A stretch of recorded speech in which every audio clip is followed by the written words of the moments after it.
আজকে কিন্তু চলে এসেছি বাপিদার দোকানে, যেখানে কিন্তু মাত্র 20 টাকায় কিন্তু পাওয়া যাচ্ছে খাসির মাথা থেকে পা সমস্ত কিছু পাওয়া যায়। দেখাও কি কি রয়েছে, একটু দেখাও, তুলে দেখাও। এটা মটন ঘুগনি আছে। আচ্ছা,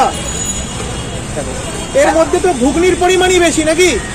মাংসের পরিমাণ বেশি। আচ্ছা, মাংসের sorry, পরিমাণ মাংসের পরিমাণ বেশি, তাই তো? একদম লাল লাল ঝাল ঝাল, তাই তো? দেখো, ওহো, আর এটা কি এখানে রয়েছে? কি কি আছে? মাংস আছে, মেটে আছে, চর্বি আছে, চরকদা আছে, তিল্লি আছে, কপুরা আছে। তাহলে নেই কোনটা? নেই কোনটা এর মধ্যে?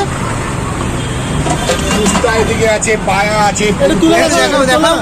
ওহো, একেবারে লাল লাল ঝাল। এটা কি? এটা চুস্তা। চুস্তার দাম কি রেখেছেন? 50 টাকা। 50। আর এটা টেংরি। টেংরি খাসি টেংরি। আচ্ছা, মানে সব ভাগ ভাগ করা, তাই তো? পাটে পাটে ভাগ ভাগ। আর ওটাই এটা পাকস্থলী বট। পাকস্থলীটাই কি বট বলে?